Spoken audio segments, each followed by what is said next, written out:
All right. So today is April the 2nd in 2025, and my guest is Cush.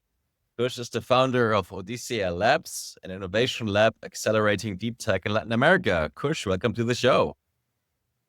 Hey, Nicholas. Super happy to be here with you, man. How's everything going? Good, man. Like, remind me, when did we meet for the first time? Where was that? First time we met was at the Volcano Innovation Summit a few years ago. And you guys were in the early stages of Infinita and just moving that forward. And I just remember being like, oh my God, these guys are building something like really, really fascinating. I remember being very captivated by sort of the vision and met Gabe there as well, who's also from Guatemala. Yeah, man, it's been a few years. And, now I've had the pleasure of going to Latam as well a couple of times and hang out with you there. So happy to be on the show with you as well. Yeah, that was like one of my first public pitches ever for the VC fund, right? So, and most people there, even at the Volcano Innovation Summit, which is has many board thinking people were pretty confused. So, really glad that you found it appealing. But it also shows kind of this is kind of an edgy thing that connects us both that we're doing. So, you as well with Odisea Labs. So, you want to talk a bit more about what you're doing here? What is Latam Ag and Latin American Dynamism? Yeah, sure. So Odisea is, as you sort of mentioned at the start, we're an innovation lab accelerating frontier tech, very focused on two specific tech verticals, so crypto and AI, and hyper focused on Latin America as well right now. We do want to expand globally, right? I think it does make a lot of sense, but you always have to choose your lane and stay in it and choose a beachhead market. So that for us has been kind of that intersection. And why we bother to do this is because we really look up to sort of what economic transformation can look like in a society, right? So we've seen really great examples of the role in technology and radically sort of advancing human society, whether that's in Estonia or Singapore, Shenzhen. I think a lot of the case studies that you guys also look at as far as, hey, what role can technology play and making everyone's lives more fruitful and more kind of equitable as well. So that's really where we take our inspiration from and think about, okay, well, wait a sec, there's sort of a set of conditions in Latin America whereby if you sort of take a moment to really think about, the governance challenges, the financial challenges, healthcare, education, all these different sort of sectors of society, we fundamentally believe that frontier technologies and advanced technologies, right, whether that's AI and crypto and biotech, et cetera, can radically transform the way that these different sort of subsets exist in the region. And we see this really exciting potential, yet there's a massive delta between like what the kind of ecosystem looks like today, right? And so we're basically, I always think about us being a bridge, and I think we're a bridge in two senses. One, we're a bridge between the present and the future and want to be kind of that catalyst that can support and be a part of a movement to transform Latin America into, I think, a more prosperous region. But I think on the other hand, we also think about ourselves as being a bridge between the rest of the world and what's happening in the region as well. So that's really, I oftentimes like explain all the different programs and go really deep in the complexities of our theory of change, but I always just come back to we're literally just a bridge, right? So that's really like the high level premise why we do what we do. Yeah. So what is Latin American dynamism, Latam like a hint at, or in other words, who or what kind of influenced or inspired what you're doing there? Yeah. So, in fact, both of these inspirations come from the Andreessen thesis, right? So, they're always talking about American dynamism and really pushing forward for kind of an American United States centric model of development that pushes forward for national security and that leverages advanced technologies as well with the way that the US is sort of heading right now as well. And we think it's really important, particularly in today's sort of multipolar world, for Latin America to begin to think about really deeply, the role that, again, these frontier technologies will play in the region. And there's not just like socioeconomic implications, there are geopolitical implications in this as well, right? Every day we're seeing sort of the world fragment more and more.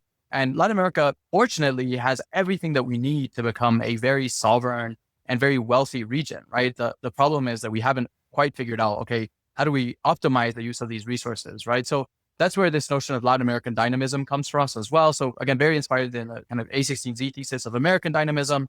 But then on the other side of that, LATAM is also a movement that was, coined by a lot of sort of AI accelerationists, right? Effective accelerationism, EAC, is I think the kind of pillar for a lot of the thought around accelerationism. But then we say, well, let's accelerate Latin America as well, right? So it's been fun. These are just like memes you put out into the world, and slowly people are like latching onto it and propagating it. I think LATAM in particular, we've got these like little hats that we take to different conferences, and people are always kind of fighting for them. So it's been fun to see people like really align with that meme, and for it to be just like completely open and agnostic. And it's like memes allow one to encapsulate really complex ideas into a couple of words, and people just very much so align with that. And so it's been beautiful to see that. And I think it's also part of your thesis too, right? I think it's just like generally act, but you're Yeah. obviously starting off in Honduras. So hey, I'm curious, like, how do you, when you come across like this notion of Latam Act, for example, like how do you think about that and relate to it? Well, I feel immediately aligned. I got the sticker on my thing as well. Need a hat as well. And it just encapsulates it very well. And I think it's also kind of implanting a bit of a culture or hinting at a culture that I think that I identify with. It comes from the West Coast, from the Andreessens, from the Teals, from the Valley, that I think is also fundamentally informing what I'm doing. So I feel very aligned with it. And as you know, in Prospera, that is Latam Act as well, right? So sort of maybe 50, 60, 70% of the founders there are from Latam. There are a lot of from Honduras. My team is 75% Honduran. And the things we're working on is also crypto. There's a very large overlap, and biotech, which is unfortunately a bit less Latam, right? There's not that much going on, but we can bring it there, right? And the fundamental thesis is that it's really the regulatory part that is missing that could allow founders to accelerate much faster. So we're going to get much more to that later. But thank you for asking that question. Yeah, no, totally. Yeah. And by the way, I was just going to touch on the biotech piece real quick. Because I do feel that like that is honestly, I think one of the key pillars for the region, right? When we do a lot of, so I can walk through really quickly, just like the different programs we do, just for the audience that maybe is not familiarized with our work. But our whole thesis with Odyssey is basically, or Odisea in Spanish. We intentionally chose the name so you can pronounce it in both English and Spanish. Same with Infinita, by the way, also so you can Exactly. pronounce it as well. Exactly. You always want to, all right, what makes it easy for both parties. But so, our whole thesis is how do we start by generating like new knowledge and insights into the world, right? Because we're operating frontier technologies and frontier markets. And it's sort of like going into the jungle without a map, right? If you don't have this like really sort of like deeply scientific, research-driven approach to the way that you think about and see the world, right? So in my past life, I was a sort of academic researcher as well. So we really kind of leverage a lot of that academic pursuit towards understanding, okay, how do we understand the role that frontier tech, has to play in the region? So one of the programs that we run there is the Latin American Dynamism project that we're conducting with the International Strategy Forum, which is Eric Schmidt's foundation. Basically, what we're looking to explore there is how do we accelerate the investment of capital into frontier technologies in the region, particularly deep tech, so technologies that are really levered by science and academia, and oftentimes have a longer lifespan when it comes to how do you take these products to market and so forth. So that's an example of the type of research that we do. We've done some research with the EF on the role of DeFi in enabling and unlocking better financial primitives for the region as well. And then from that insights, we then build different programs, right? And we think about it in a sort of very sequential way, right? So we start off by doing technical education programs where we teach people like frontier technologies in the region, right? So if you want to go and study like prompt engineering or Python or Solidity or Rust, you are more likely than not going to be able to find this in a sort of traditional academic institution. So where do you turn to like find really high quality content?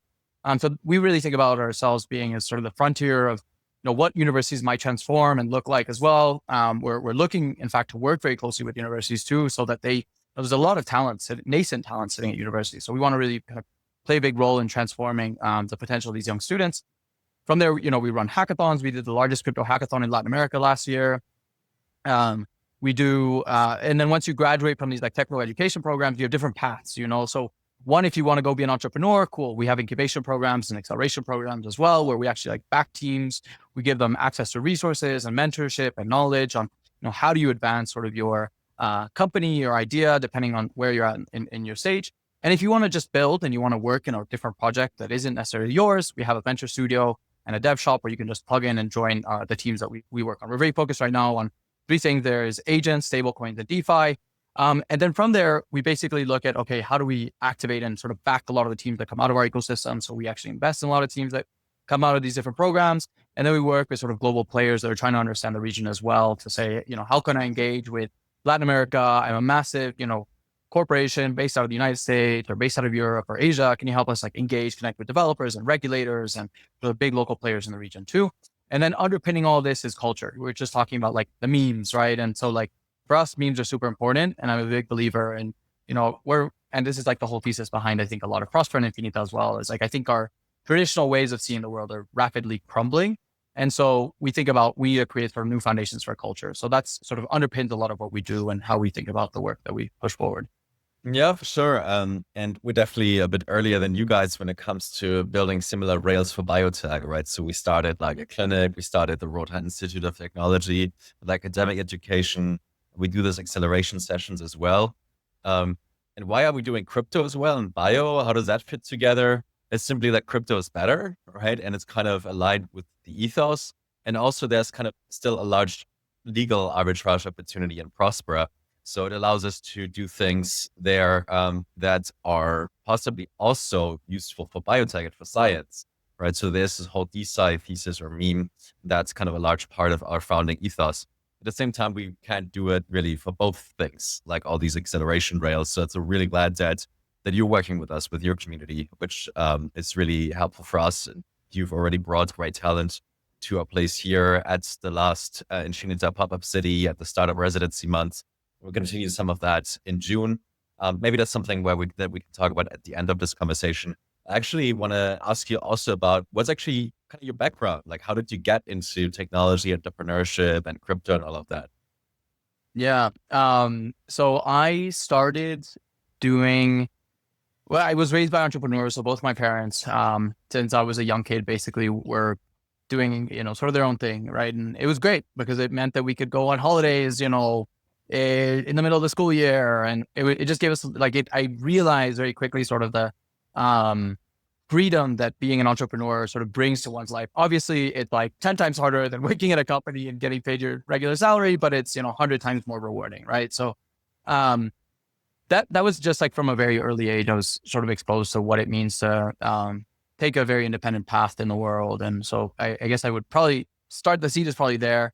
But then I lived in the States for some time and I couldn't work in the US. So I instead just started doing online businesses, right? And I started just selling things online and was doing really well.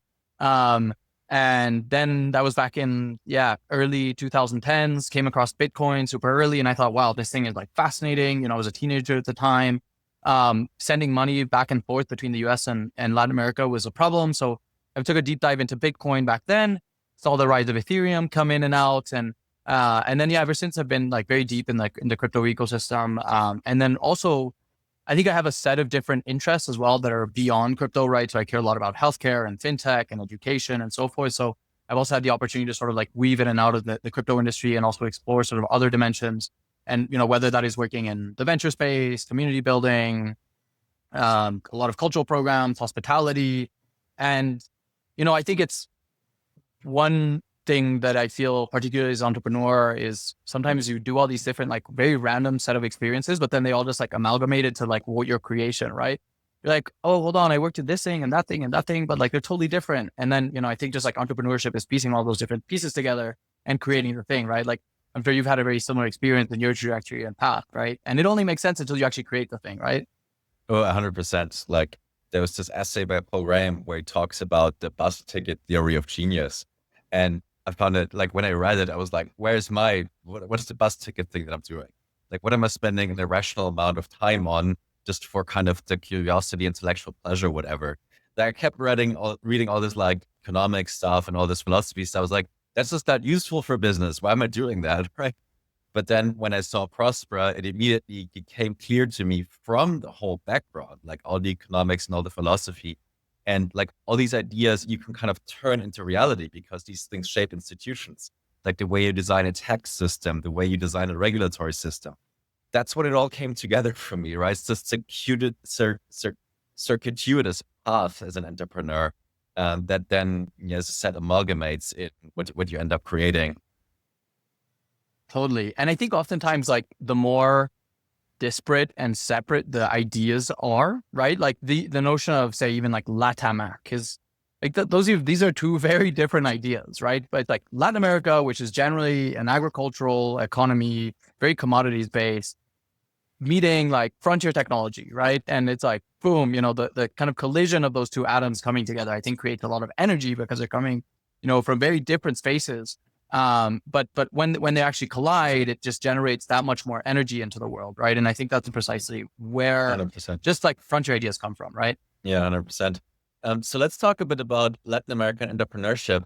So what is kind of the good and bad, right? So obviously there are things that are more difficult in Latin America for founders than elsewhere, right? Otherwise it would already be Silicon Valley, right?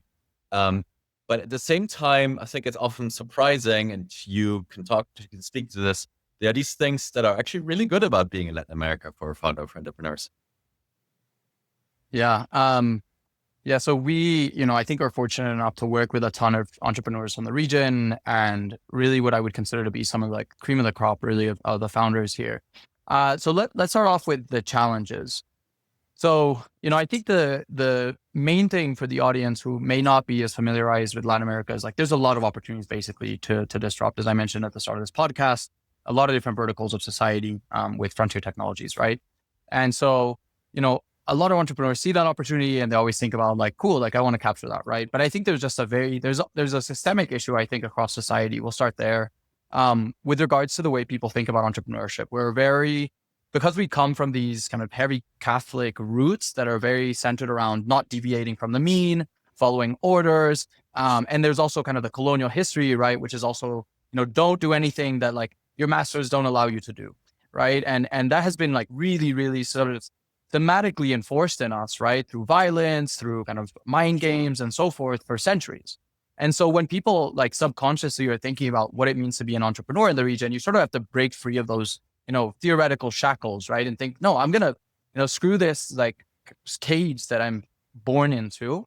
And I'm going to transcend and like build something really impactful. I think it's sort of the opposite from the United States where it's like America, freedom, blah, blah, blah, right? These aren't like, it's subjects that we talk about on a regular basis, right? It's oftentimes more around, the country's so violent and the government sucks. And there's usually like very kind of negative tones on the way society looks like instead of this like optimistic outlook on the way things could be, right? So I think that's like one of the just fundamental challenges that oftentimes a lot of Latin American entrepreneurs, how does that manifest? People are oftentimes very restricted in like their ideas, right? And they don't think about, sort of globally ambitious scale. They think about, okay, how does this impact like my local community? Or how does it impact, maybe like my family or me individually, rather than like, how do I build, a sort of massively scalable business that ends up generating 100 mil AR? Like that's rarely like the starting point for a lot of people in the region. So that's number one. Two, then we talk about kind of education, right? So we're a region where education, is sort of an afterthought, right? And again, these things are all intentional, such that people like don't empower themselves and are able to like advance themselves in their lives. But yeah, like educational systems in the region are quite subpar. There's a handful of like really decent universities. Tec de Monterrey is an incredible university, particularly from an engineering standpoint. Universidad de Buenos Aires is amazing as well, right? So we do have some exceptions, but generally, educational standards are quite low. Then you have, the regulatory and regulations actually like, it depends which way you look at it. Cause like there's a lot of regulatory challenges when it comes to one, you have a very fragmented market from a regulatory standpoint, but two, if there are regulations, they're oftentimes very archaic. But again, I think you can also kind of leverage that to your advantage because oftentimes there isn't a lot of regulation when it comes to the way these like frontier technologies are thought about. So, there's sort of a silver lining there. And then there's, I think at the very top of kind of the problem is capital, right? So, the complaint and this is why we're running this LADP, Latin American Dynamism project, because we want to understand this particular problem, which is like everyone says there isn't enough capital for Latin American startups, but why? Let's like deeply understand that problem, right? When we speak with entrepreneurs, we did a big survey with a lot of crypto founders. They said 92% of them said that raising capital was a huge challenge for them. And, it's just this notion of the Latin American discount, right? Which is quite documented. And we see it in equities, we see it in bonds, we see it in sort of venture private deals as well. Whereby if you're a Latin American founder, you're oftentimes going to get discounted on your raise, right? So your valuations are going to be about 25% lower at a minimum. Investors may not even be interested in allocating in you as well. And I think there's sort of a panacea of different challenges there, again, whether that's like education, regulation, market opportunity, and so forth. So I think that's like challenges, right? Happy to like pause there and see if there's any like insights or what you're seeing as well from like the Infinita Prosper side. Yeah, I mean, my view is a bit limited here to like Central America and Prospera, right? Not so much in further south in the South America, but I'm kind of have tapped a bit into the crypto ecosystem in Argentina, which is very powerful. We got a lot of people coming from Brazil, so I'm going to spend a lot of time there. Also, a lot going on there. People are kind of really yearning for the kind of promise of freedom and liberty in Brazil. You have people that have sort of the talent and mindset that is sort of way more out there and advanced and ambitious than what they feel they can realize in their country. Like Brazil is a very heavily regulated country. I'm also keen or curious if you want to talk about that, or if there's some kind of a history of tech entrepreneurship in Latin America, right? So I've seen things like, Vences Casares, right? A enigmatic internet entrepreneur who started in like the 90s, and he came like from a sheep ranch in Argentina. And then he has the story of how he became patient zero for Bitcoin in Silicon Valley and showed it to like, Reid Hoffman and all these big people. And he's like now the founder of Zappleback. So what an entrepreneur. Like this is such a 0 to 1 story. Or also Nubank, right? So Nubank, if I'm not entirely mistaken, was very 0 to 1 as a neobank and really sort of, completely changed the banking landscape, not only in Brazil, but in tech in general, sort of this idea of neobanks. Totally. Yeah. I mean, I think this now takes us into why is it good to be a Latin American founder, right? And so I mentioned like all the challenges, but as we know, is challenges breed necessity, and therefore sort of an opportunity to overcome those different challenges, right? So we have seen a set of really successful entrepreneurs come from the region, right? So, you mentioned Nubank, Zappo, Rappi, Meli, Mercado Libre, right? So we've seen like a Bitso, right? There are It means the free market. Great. Yeah, exactly. Mercado Libre literally means free market, right? And so fundamentally, like the way that I think about why we've seen these really successful entrepreneurs is oftentimes they have the opportunity to see a, kind of very big problem that affects a lot of people across society. For example, like banking infrastructure sucks in Latin America, right? Because the moment you start giving people access to credit, is the moment that they start having better livelihoods, right? And so getting access to credit in Latin America, I did one like small branch here is I did and I think a very interesting anecdote is I went to my local bank in my country and I said, hey, can I get a loan to buy a car? They said, yeah, it'll be 20% interest rate. And I didn't even say that. They're like, yeah, here it is. Here's all the payments, right? And me, if I was an unsuspecting victim, just be like, oh, cool, free money, boom, go buy my car. And then I end up paying like 20% interest rate over the course of 3 years. You can use something like a DeFi protocol like Liquidity, right? Which gives 0.5% interest rate on your Ether. And so, I think that's just like and that's what I ended up doing, right? I ended up buying a car with like a 0.5% interest rate loan. These are the types of things that I think breed opportunity, right? Is, oh shit, I can't get a, cheap loan. Cool. Like I should build something to make that happen. But what we've seen is I think like Latin America is a really important testing ground for you to play with your ideas and then expand them, right? The other dynamic. So for example, Nubank is now looking to open, they've opened offices in London and the Middle East and so forth. And David Vendes, who's, the CEO, I think has done a really brilliant job of scaling Nubank. The other thing that works quite well in Latin America, although this is changing, and I think there's like interesting dynamics here, is literally you see like, we want to do Uber for Latin America, right? And, there you have like InDrive and all these other like local applications that you have in the region. We want to do like DoorDash for Latin America, Rappi, right? So I think that's the other thing that also has worked quite well, is allowing people to like sort of take these concepts that have found PMF elsewhere and then do another version here. I think particularly with regards to crypto and AI, the moats aren't quite as defensible, because if you think about a moat for like a Rappi, that's the local relationships with all the merchants in the region. But when you think about, that doesn't quite extrapolate over to like crypto, right? Because liquidity is global, right? So it's not like you can protect that liquidity in like Mexico. Rather, it's like you're competing against the Binances and the Coinbases and, the Bybits, who have an order, if not many orders of magnitude more liquidity than you.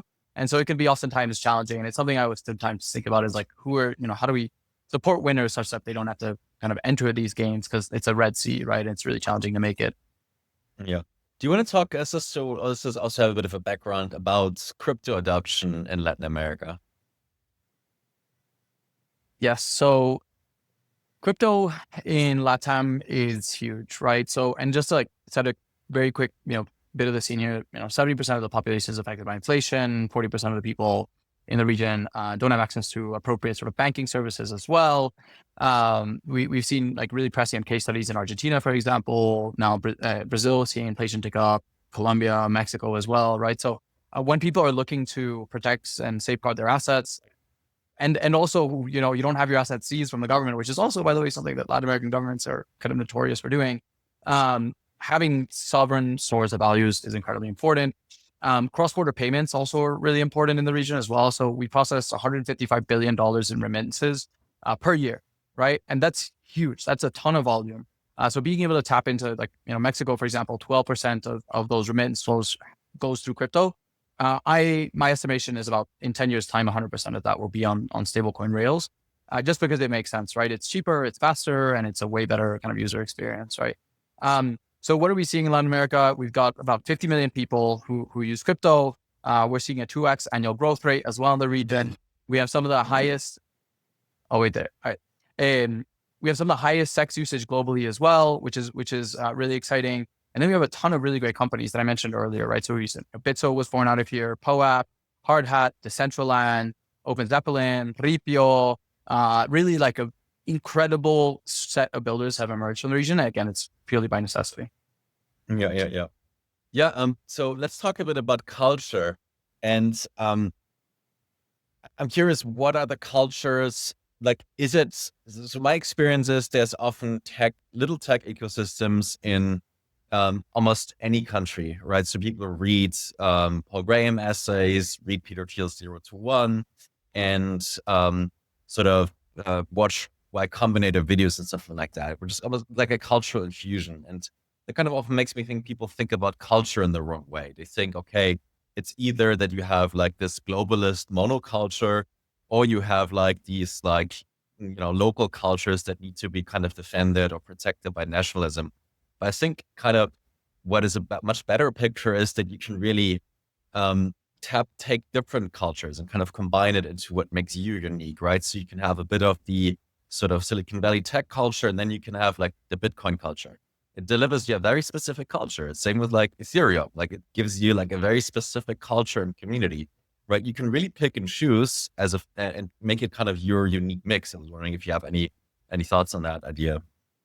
Yeah, I mean, it's fascinating how I would like to think that it's weird, right? Because it's like simultaneously we're seeing this Cambrian explosion of new cultures occur, right? And so you could be like a Bitcoin maximalist that, maybe loves layer twos, that is from Latin America, and, is also really into like this very esoteric, like religious or spiritual value. And you're going to find like 1,000 other people in the world who share that same belief with you or share that similar subset of like values. Whereas, prior to obviously like the explosion of the internet and culture propagating so fast and so profusely throughout the world, that just simply wasn't possible. So maybe you just aligned yourself with, oh, I'm an Argentine, and like that's the most important sort of denominator for me as how I move through the world. But obviously, with the advent of the internet, it's like you and I, like a guy from Germany and a guy from Guatemala, like meet in an island in Honduras. That's super random, but like culturally we share so much, right? And so again, it's also, there are very few people in Latin America who align with the kind of Latam thesis, not because they don't, believe in it, just because they aren't even aware of it, right? And so we do try to kind of generate a lot of insights and knowledge and content on, hey, how do you think about accelerationism? How do you become an optimist as well? Because that's what I love about, generally being in this industry is if you are a technologist, and if you believe in even something like venture investing, as specific as that is, your outlook on the world is that the world will fundamentally be in a better place in 10 years time, right? And like, that's what you're constantly optimizing for, is like, how do we unlock human prosperity? How do we unlock happiness and joy and just better livelihoods for everyone? Like, that's what you're betting on. And not enough people have that cultural mindset, but I think it's a really important way for people to like translate and engage with that. And, it's a lot of, again, I think a lot of our work that we do, even with like the crypto cities convenings, these types of conversations. But yeah, how do you think about, I guess, with Infinita and like, cause you guys gather physically, which is super important as well. Like, how do you think about propagating like more optimistic cultures in the region?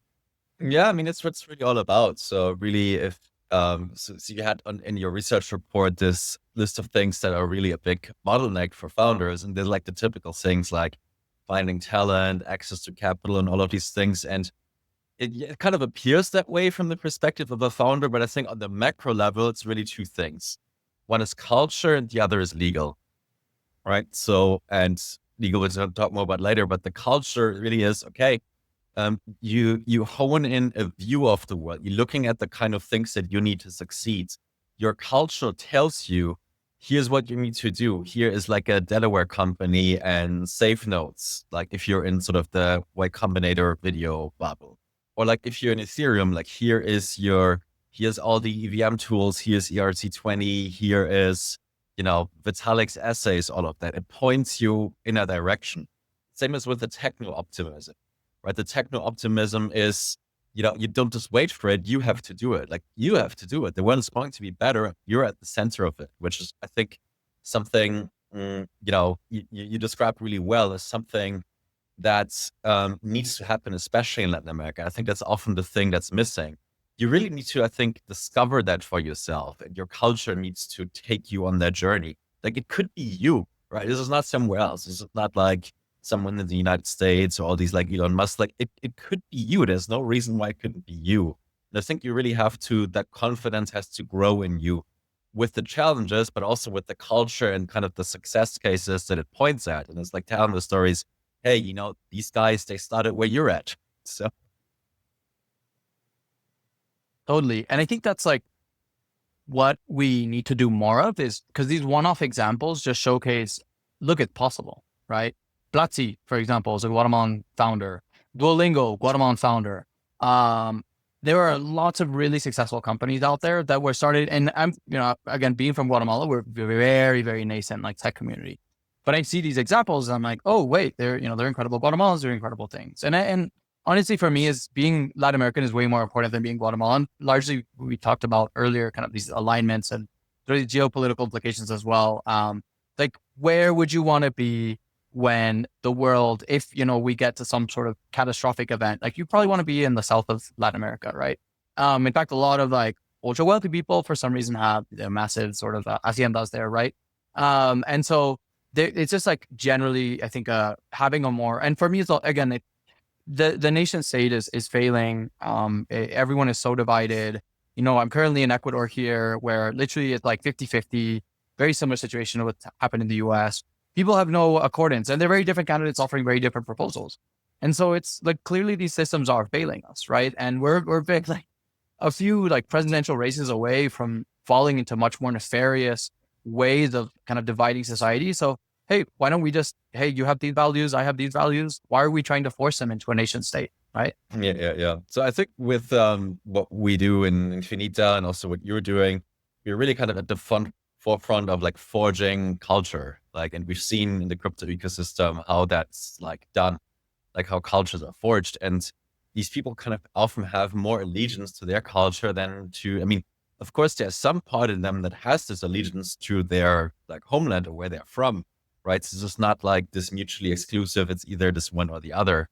But I think we're really seeing very vibrant ways in Latin America, sort of much of the network state thesis kind of unfolding, right? I think it is very much the early beginnings of forming these new societies, right? Which is, why I ultimately came to Prosper in the first place, right? I think beyond the cultural, again, I think that's the part that, especially in crypto, is a bit yet under-recognized how important the legal part is, simply because there is not yet that many successful examples, right? So when I started doing this 3 years ago, nobody knew about Prospera, right? And then I think it was only through like Suzalu, when I was there in 2023, that we established it kind of as a thing in the crypto community, right? Some Bitcoiners have heard about it before, so now it's kind of developed. Now it's kind of out there, but it needs the space and sort of some of the legal autonomy to, you need to be somewhere.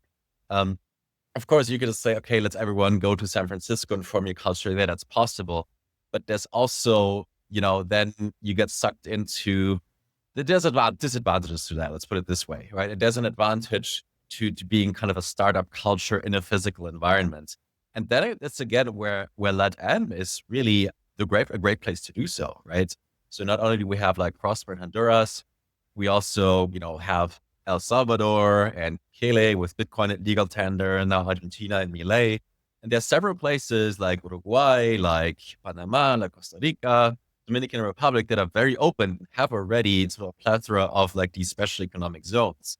and are very open to do more of them. Do you have any reflections on that? Yeah, I mean, it's like incredible, right? Because as you mentioned, we've got Honduras, El Salvador, Brazil, Argentina, all these other countries you mentioned.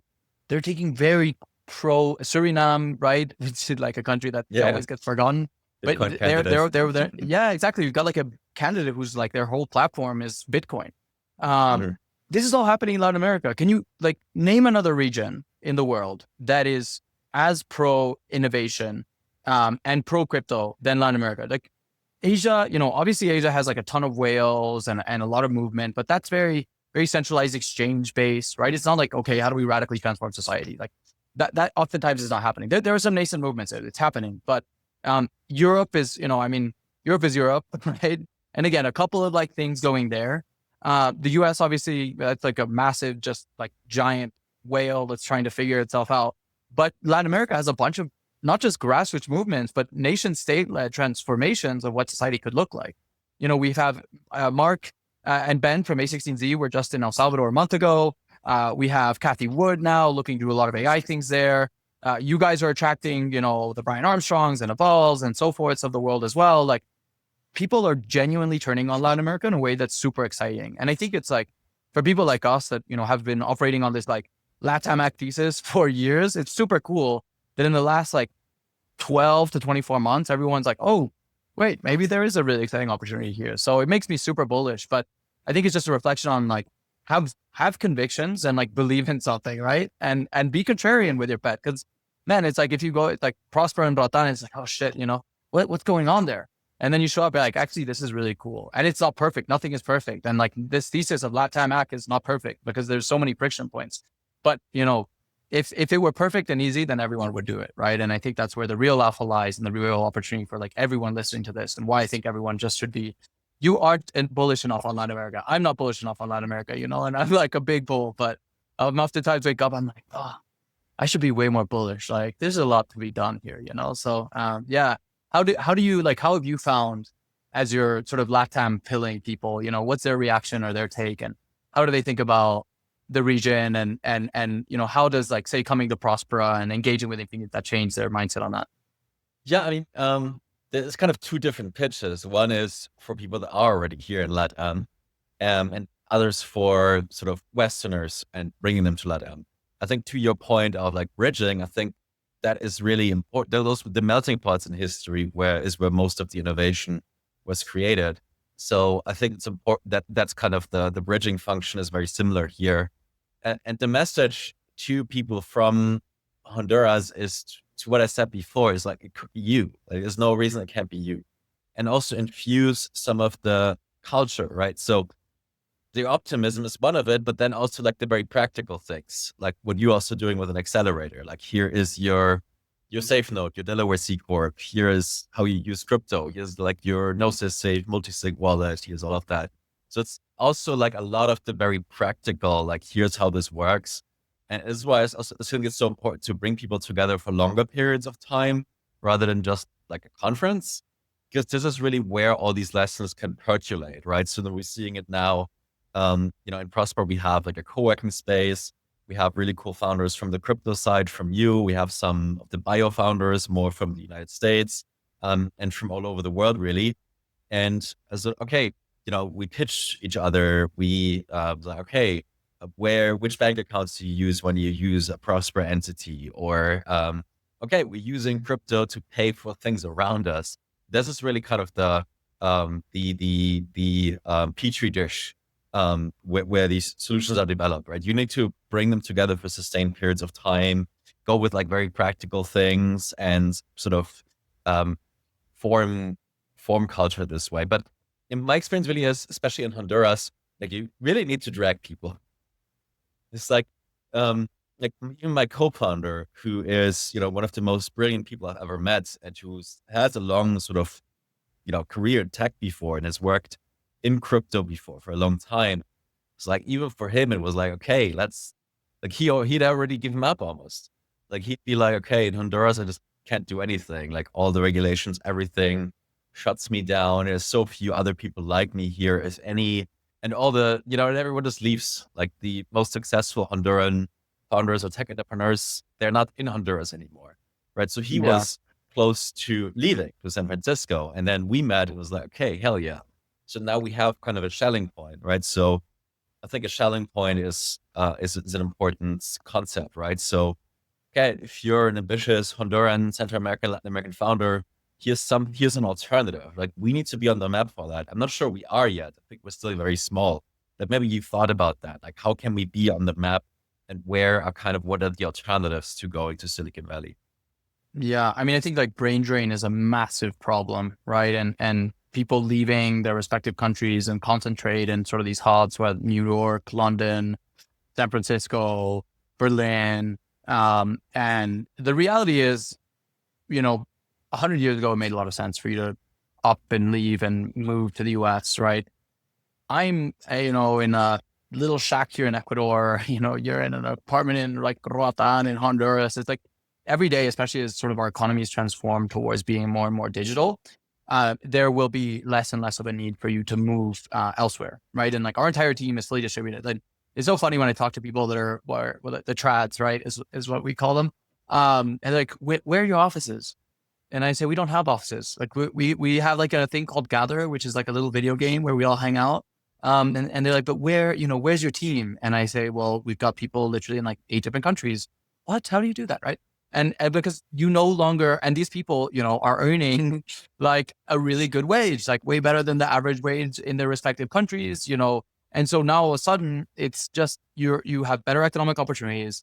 You get to live wherever you want as well. So that's incredibly like freeing and empowering. And you get to build the culture that you want too, which is awesome. Right. And so, it just goes back to this like cultural affinity and finding people that you really resonate with around the world. It's like my friends, I have like really just amazing group of friends that I get to see just in different places. And they're from literally all over the place. But we don't share the notion of like being, oh, hey, we're both, from this particular country. No, we're both techno optimists and we like fully believe that technology, and we're going to support each other and collaborate towards making that happen. Right.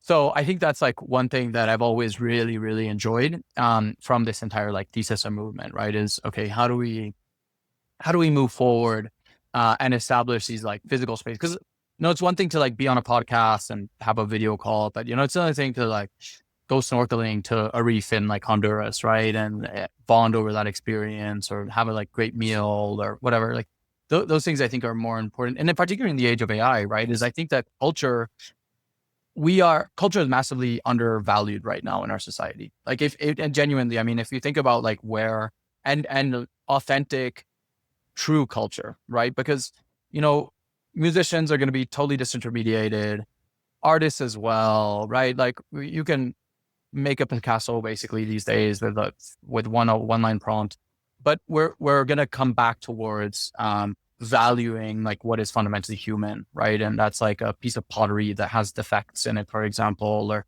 like some poetry that is, original from like the human mind. So for me, it's like culture is probably one of the things that is massively undervalued today. And what is incredible in Latin America, coming back to this, is we have an abundance of culture here. Even like in my country, Guatemala, we speak 23 different national languages, right? It's like crazy. And like the richness that is there, I think really needs to be just celebrated, because it's the type of things, because an AI can't, necessarily create and propagate like 22 different national languages, right? And so I think that's like that's how I oftentimes think about culture, and tying it back to the Latam piece. Yeah. Maybe let's close by sort of giving our favorite set of recommendations for founders that want to use Latam as a hub, or a pitch to founders who don't use it yet but should. Do you want to start? Yeah. Sure. Let's start with like Latam founders. So, but my number one recommendation: think bigger, right? Like if you're a Latam founder, think bigger. It's fine for Latam to be a beachhead market, but you should 100% be thinking on a global scale. Even for us, right? It's like we're very Latam focused, but every day more and more we are having to think more on a global scale, right? Because, and if I was advising myself, as an advisor to myself, what would I say? It's like, yeah, you need to think globally, right? It's like the market is way bigger out there. So that's like 100% number one recommendation. Two, there's a massive arbitrage opportunity, right? So anytime there's like a huge set of problems and you as a Latin American have the opportunity to like radically transform the way society works, because you're from here, you speak the language, you have the contacts, you know who to like plug into to make things happen and move and so forth. So leverage that arbitrage as well. I'd say those two are like the primary like recommendations for Latin American founders. For global founders that want to engage in the region, you have an incredible set of regulations that you can leverage, right? And so again, whether we talk about Prospera, Panama, El Salvador, Argentina, right? Like there are a number of legal jurisdictions that are super amenable for frontier tech startups, right? So leverage kind of that again, regulatory arbitrage in the region. Number one, there are a ton of problems to be solved here, and I'd say it's like you can capture a lot of those problems quite easily. So there's a huge opportunity there.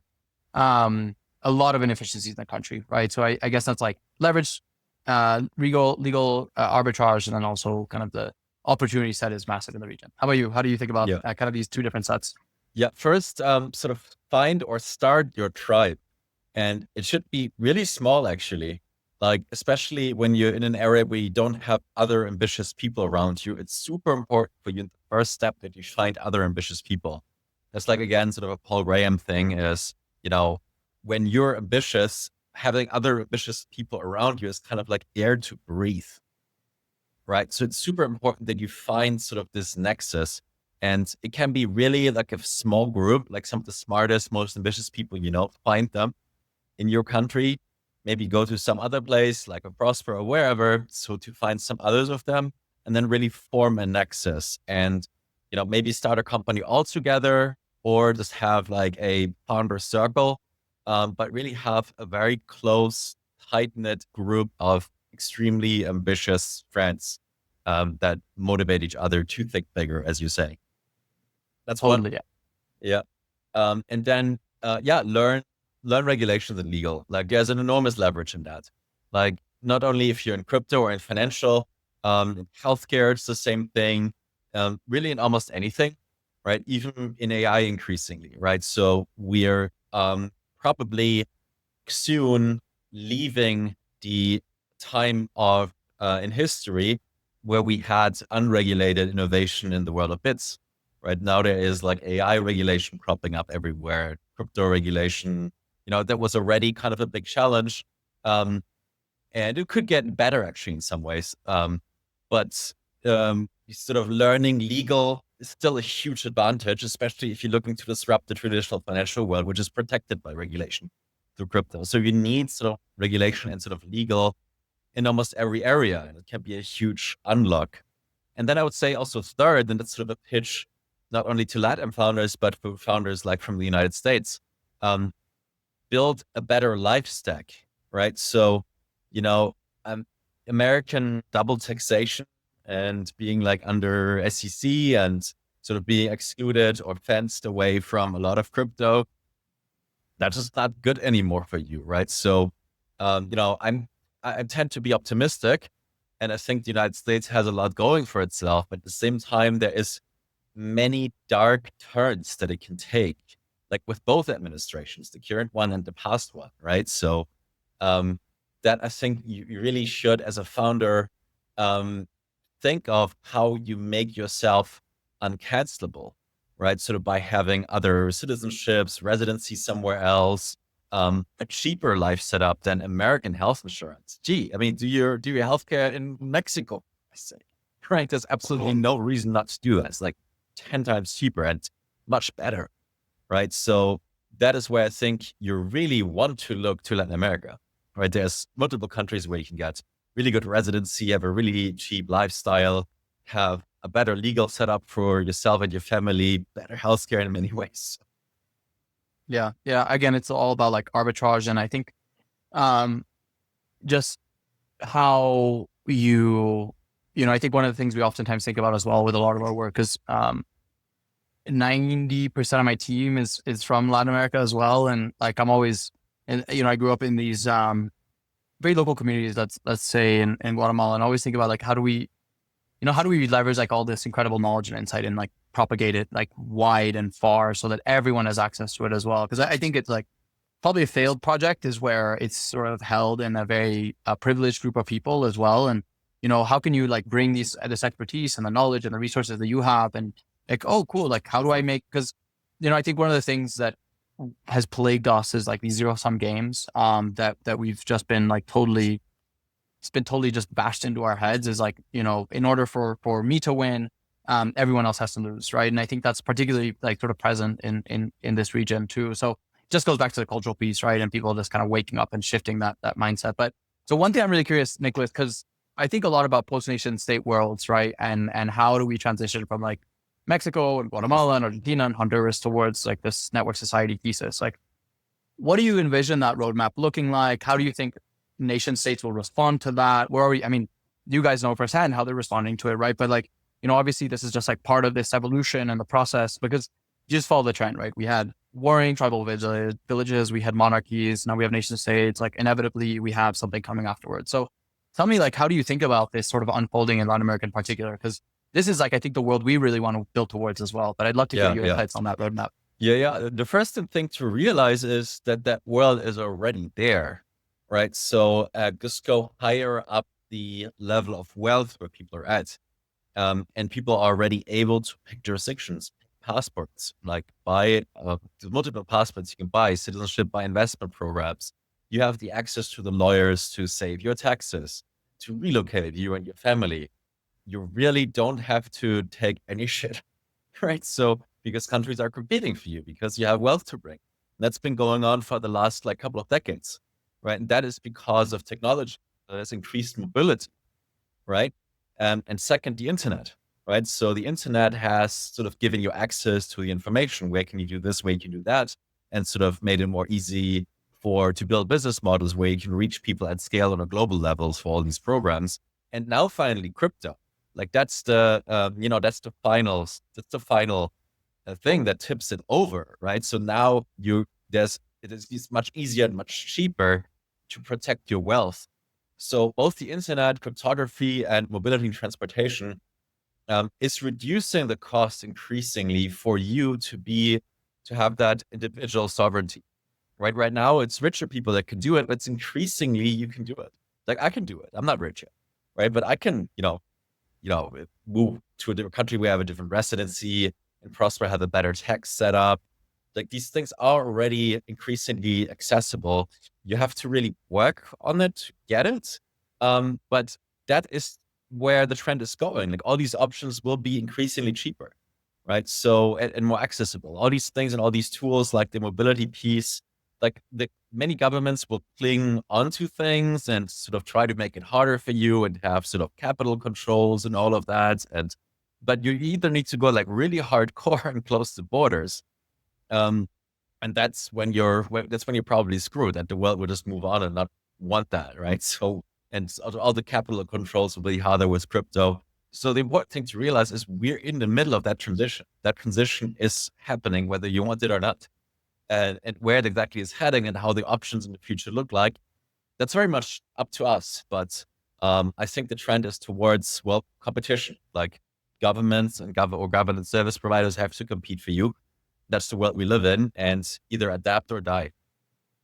Yeah, I think we often I think about Trojan horse analogies and, how do we get these entities that are perhaps not aligned with a network society thesis and get them excited about the future of like nation states, right? And realize that every day borders are less and less important, and realize that, and again, it sort of just goes back to this like Latam like thesis, right? And it's why I'm not like Honduras ACT or Mexico ACT or whatever ACT, like it's a region, right? And I would love to see, and in fact, there were movements like when Central America was originally set up, it was a giant block, right? And then it was sort of fractured in the 1800s, which I think personally was a big mistake. It makes no sense.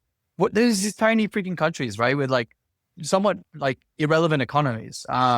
And so I think we would have generally just been better off in a much more like robust economic block. Because now all of a sudden we fragmented incentives, right?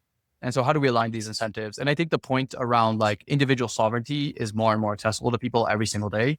You can be your own bank, right? That's easy. You can take out a loan against like your own assets. Like that is incredibly powerful and really exciting. But, I do think that transition phase and that movement towards, like, we're seeing RWAs. Like, RWAs are really exciting because now we can materialize that sovereignty in a physical space and time, but we're like tethered to the nation state legal frameworks, right? And so, like, transcending that, and I think Prosper is like a step towards that, of, hey, we sort of exist beyond the nation state. We still like a very close legal relationship, right? But eventually it's like, we'll see just complete independence, hopefully. So, that's the other thing I think about. And also creating these kind of resilient nodes too. So you have a sort of distributed set of different like nodes where you're uncancelable, as you said, right? And that physical sovereignty isn't limited to like a physical space, but rather, because you believe in just like Latin America's region, you can hop around A, B, C, D, E place, and still have access to that freedom and sovereignty. But I think the passport is like the crux, right? Like, the moment I can cross from like one nation state to another nation state without a passport or with the new passport, that's the whole thing. Because if someone takes your passport away, you might be kind of screwed, right? As we discussed, there's like alternatives to sort of work through that. But I think that's like really like the tether of free movement across these borders is what we need to get to. And it's for sure where we'll head to. Yeah, 100% agree. Kush, man, this was a very optimistic, fun episode. Thank you so much for coming on. Is there anything else you want to draw our listeners' attention to, where they find you and engage with you? And maybe let's talk a bit about what we're playing in June. Yeah, man. Yeah. So why don't we start off that? So Crypto Cities, right, which is, I think, Infinita is this canonical event for crypto. We'll be helping out there with a whole Odisea crew and team, and we'll be down there too. So that'll be happening in June. If you want to share more details and give the audience a little bit of the alpha of what's happening. Sure. I mean, the idea of Crypto Cities is, why don't we build whole cities on crypto or on chain, like in the real world? Like, how do we finance like the real estate with it? Why don't we use it for all financial transactions in the city? So that's the core idea. So it's, more real world assets and less like meme coins, which are also cool, but sort of not super core to the Crypto Cities narrative. Maybe it should be a meme, like let's build cities and all of that, of course. But sort of under that general idea, we're calling on founders and builders and developers to jump on the bandwagon, because much of it is already a reality in Prospera. And especially, I think the legal part is something, again, that you can learn whether you do it there, where it has like a uniquely enabling legal system, probably the most crypto-friendly jurisdiction in the world. Like, you do things there that are just not possible elsewhere, like the real estate tokenization, the titling. You can't do that elsewhere. The legal system is not flexible enough. Or you can take all that legal education with you to your home country and figure out how to do it there, because that can really help you. But use this sort of month as sort of, again, finding your tribe, as I mentioned before, and sort of bringing all these things together that we talked about in this episode, like forming a culture, finding other super ambitious builders to build with, and all of that stuff. Totally. Yeah. I think it's, one of the things that is really important is you need to be in the space to fully get it and understand it, and to, as you say, build that culture and build that like deep relationship with people, because otherwise you just end up creating a very fragmented like ecosystem, and you don't end up having that support network around you. That's, hell yes, like I know so-and-so has my back, right? And I know that like we're building toward the same mission and we're super values aligned and so forth. So creating that like sort of shared space, I think, is really valuable. And being able to, the number of relationships that I've made, like some of my most important kind of partnerships that we have established today has been through IRL engagements, right? And like, I think that is, you just never know who you're going to plug into and connect with at these types of engagements. So I'm super excited to, like, again, as you say, like people to come and be like, oh my God, this is actually happening. The network society thesis is actually happening. And that is really special. That is really, really special, because it oftentimes does not feel that way. You can sometimes feel a bit lost and a bit confused and so on, but like, wait a sec, actually it's here and I can see it and I can live it and I can, eat here as well. So, yeah, man. So that's Crypto Cities. Super excited to jam with you guys as well and be able to support kind of the whole crew over there. So be sure to stay tuned on updates. And speaking of updates, you can find our work on Twitter primarily. So at Odisea in Spanish Labs. And I'm 0x Cush on Twitter as well. And that's where you'll be able to find us and kind of get a lot of the insights that we're constantly pumping out. Kush, thanks so much for coming on the show. Thank you, Nicholas. This has been awesome, man. We'll see you very soon. Take care.